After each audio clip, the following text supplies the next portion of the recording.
नमस्कार, मैं संजय सनम आप सबका सादर अभिवादन। बात ज्योतिष की करेंगे, लेकिन बहुत गहरी बात करेंगे।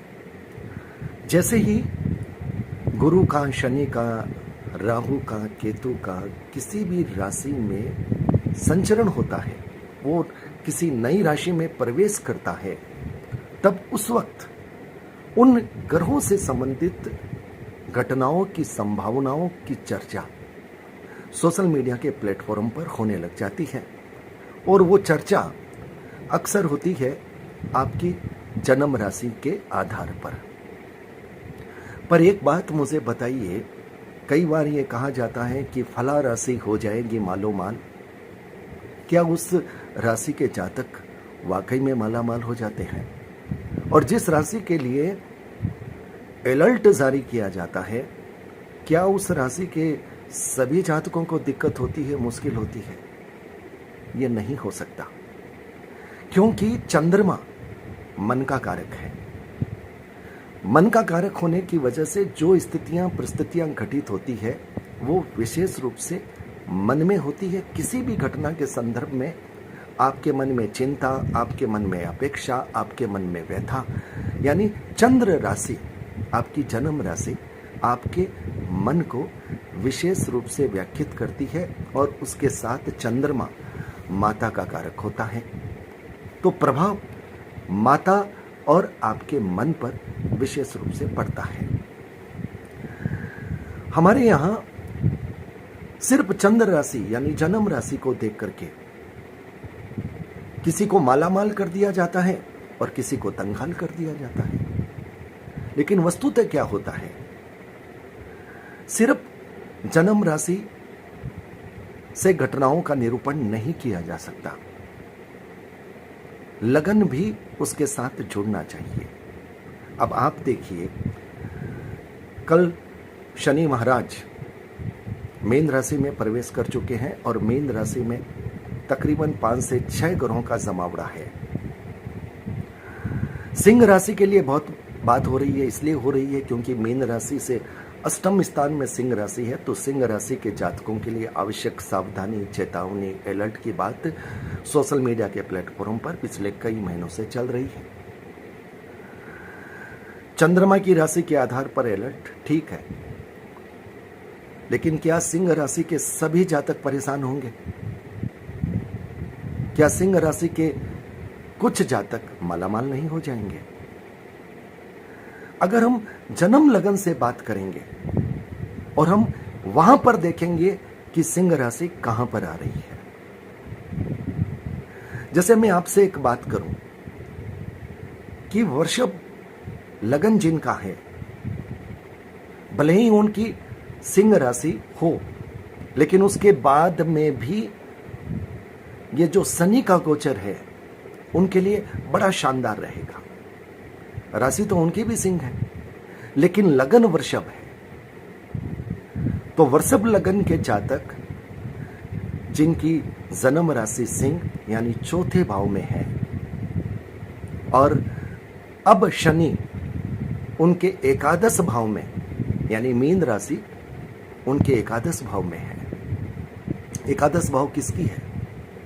आपकी तमन्नाओं को फुलफिल करने की, आपकी डिजायर फुलफिल हो जाएगी। एकादश भाव यह बताता है आपके मन की इच्छाओं को पूरी करने का भाव एकादश भाव है। राशि तो सिंह है, लेकिन वृषभ लगन के जातकों की तो इच्छाएं पूरी होने का समय है। गोचर सिर्फ हम जन्म राशि से बोल देते हैं, लेकिन इसको अंदर में नक्षत्रों से भी पढ़ना चाहिए। और एक बात और आपको कहता हुआ चलो कि गोचर यानी ट्रांजिट भी कई बार अपना रिजल्ट नहीं देता। उसके पास जो फलों की पोटली होती है जिसको वो देने के लिए आता है, वो दे नहीं पाता। इसकी भी खास वजह है कि कई बार ट्रांजिट भी फेल हो जाते हैं।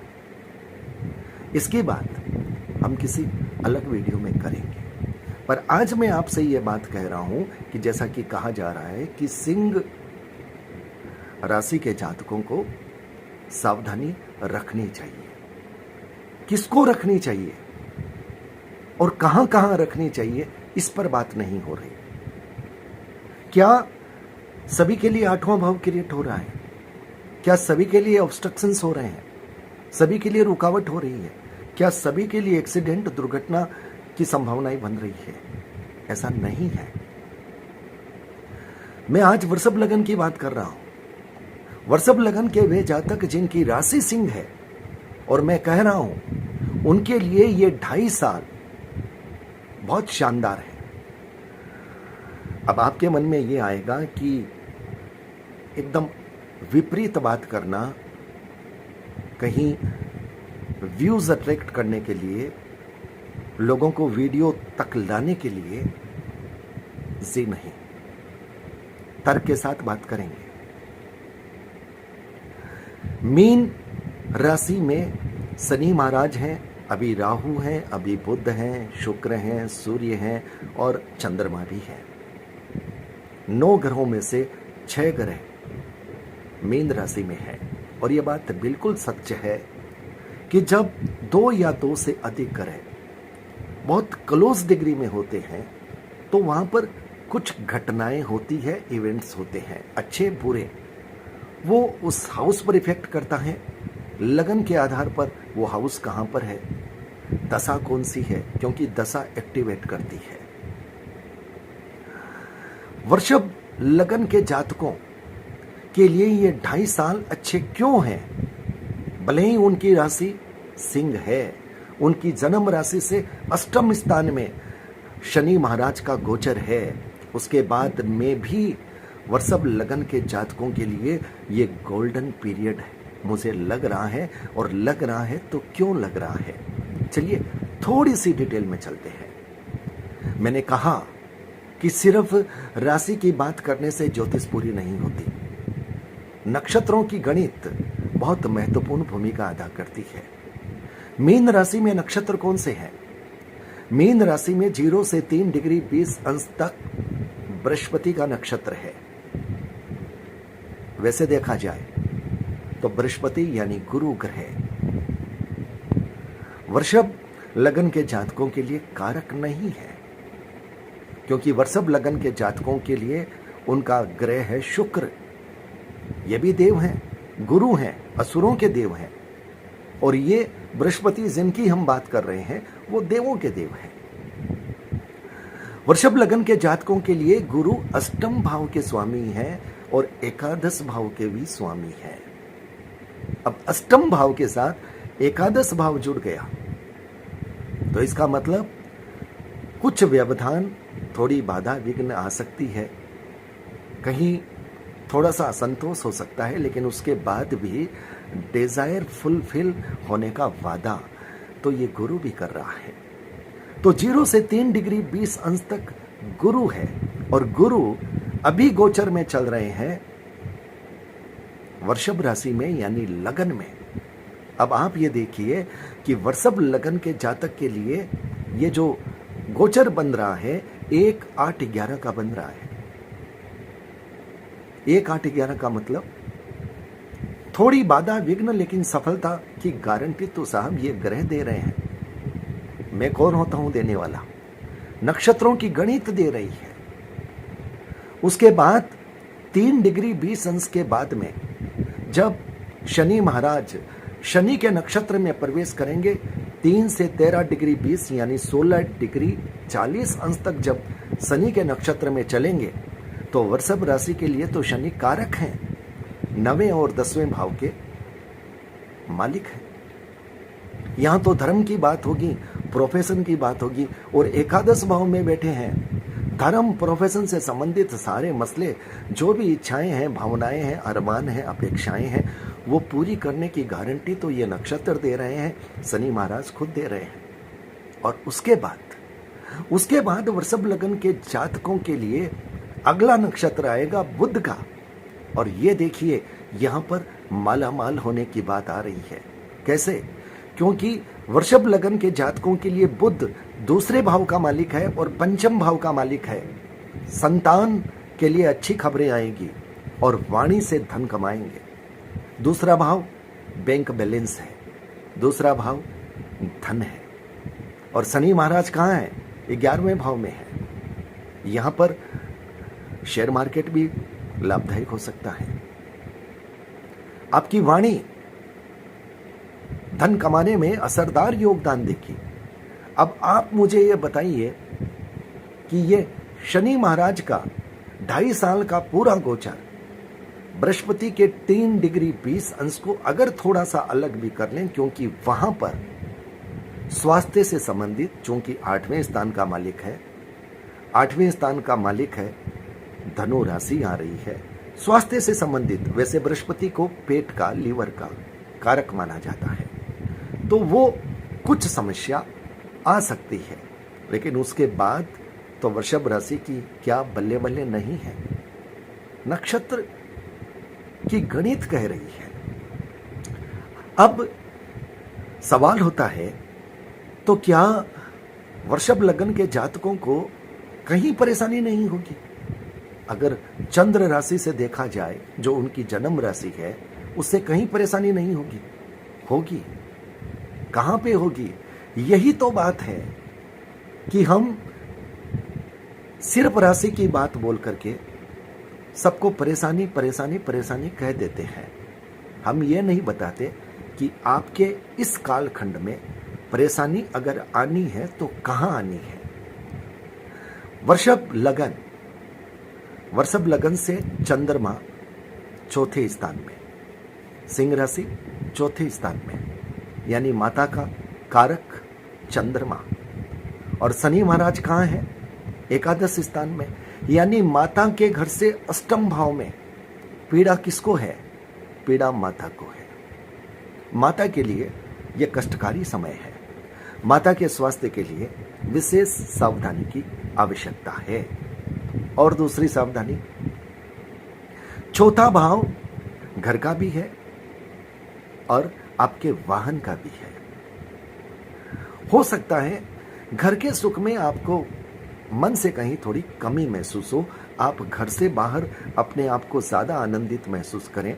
घर में आने के बाद में आपको थोड़ा एटमॉस्फेयर उतना फ्रेंडली महसूस न हो। स्पेशली जब तक गुरु के गोचर में शनि महाराज चलेंगे, तब विशेष सावधानी की आवश्यकता है वाहन चलाते वक्त, क्योंकि 8वां भाव भी एक्टिव है। तो वाहन चलाते वक्त सावधानी रखिए।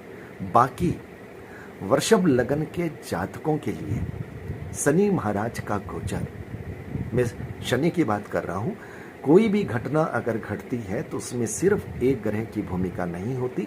लेकिन वृषभ लगन के वे जातक जिनके अगर अभी शनि की महादशा चल रही है और उनके जन्मांग चक्र में शनि कहीं 8-12 के नक्षत्र में नहीं बैठा है, तो उन सभी वृषभ लगन के जातकों के लिए ये गोचर मेरी गणित के आधार पर किसी वरदान से कम नहीं है।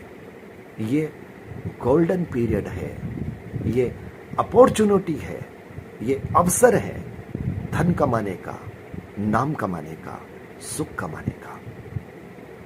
तो मैं फिर यही कहूंगा कि वृषभ लगन के जातक जिनकी राशि तो सिंह है, लेकिन सिंह राशि होने के बाद में भी ये मालामाल होते दिख रहे हैं। इसलिए मेरे दर्शकों, मेरे दोस्तों, सिर्फ राशि फल का विवरण सुनकर के न तो ज़्यादा सपने ऊंचे देखिए और न ही अपने मन को संकित कीजिए, अपने मन में डर पैदा कीजिए, बिल्कुल मत कीजिए। क्योंकि चंद्रमा मन का कारक होता है और जो भी प्लेनेट किसी भी राशि में जाता है, वहां के नक्षत्रों के आधार पर उसके फल होते हैं। और वो नक्षत्र अगर आपकी जन्म कुंडली में अच्छे हैं, भले ही चंद्रमा की स्थिति से उस ग्रह की स्थिति अष्टम स्थान में आ रही है, आपके मन में थोड़ा असंतोष हो सकता है। आपके मन में जैसे चौथे भाव से बात आई, तो घर से संबंधित थोड़ा सा आपको ऐसा लगता है कि घर का वातावरण बहुत मजेदार नहीं है, ऐसा लग सकता है। लेकिन बाकी की स्थितियां आपके लिए वरदान वाली भी हो सकती है। अब यहां पर चौथा भाव आया तो मां के लिए यहां पर तकलीफ की बात है, मां के लिए विशेष ध्यान रखना है। लेकिन इसका मतलब तो यह तो नहीं कि जिनकी भी राशि सिंह है उनका चाहे लगन कुछ भी हो, सबके सब जातकों के लिए अलर्ट है, सबके सब जातकों के लिए सावधानी की आवश्यकता है। ऐसा नहीं होता। और मैंने तर्क के आधार पर अपनी बात को रखा है। मुझे विश्वास है कि ज्योतिष के जो पथिक हैं, ज्योतिष को जो समझते हैं, निश्चित रूप से इस बिंदु को समझेंगे, स्वीकार करेंगे। और अगर उनके मन में कोई अपनी बात है, कोई सुझाव है, तो मेरा निवेदन है कि कमेंट बॉक्स पर आकर के अपनी बात को कहेंगे। अगले वीडियो में हम बात करेंगे कि ट्रांजिट के पास फलों की पोटली होती है, क्लोज डिग्री में होते हैं, और आपको कहा हुआ भी होता है कि यहां पर सावधानी रखिएगा, तकलीफ आ सकती है। कई बार आपको कहा हुआ होता है ये समय आपके लिए बहुत अच्छा है, लॉटरी खुल सकती है, उसके बाद में भी आपकी लॉटरी नहीं लगती, मतलब आपके मन का नहीं होता। और कई बार जो तकलीफ की बात होती है वो तकलीफ नहीं आती, मतलब ट्रांजिट फेल हो जाता है। क्यों हो जाता है उस पर बात करेंगे अगले वीडियो में। दोस्तों, हमारी एस्ट्रो क्लासेज चल रही है भृगु नंदी नाड़ी से, सहज सरल आसान पद्धति से ज्योतिष सीखने की। अगर आपका मन है, आप चाहते हैं ज्योतिष को बहुत सहज सरल तरीके से, हंसते हंसाते सहज तरीके से सीखना, तो कमेंट बॉक्स में अपना नंबर दीजिएगा, अपना नाम दीजिएगा। मेरी टीम के सदस्य आपसे संपर्क कर लेंगे, आपको विस्तृत जानकारी दे देंगे। उसके बाद अगर आपका मन करे तो आप हमारे एस्ट्रो क्लास के ग्रुप से जुड़िएगा। बहुत बहुत आभार। नमस्कार।